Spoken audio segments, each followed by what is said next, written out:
عيب الناس دي ان هم مدلسين. خليك معايا عشان اعرفك احلى حدوته. اعمل لي متابعه ولايك وشير للفيديو علشان يعرفوا حجمهم. تبدا الحدوته من الست الكباره دي، بتقول قبل البطوله.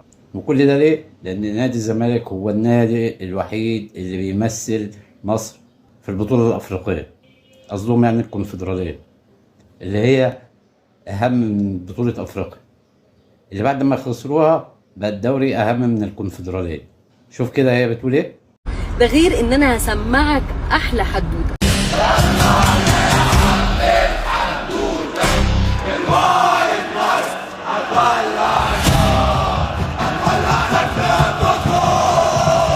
ده غير ان انا هسمعك احلى حدوته. طب فعلا والله نفسي اسمع احلى حدوته.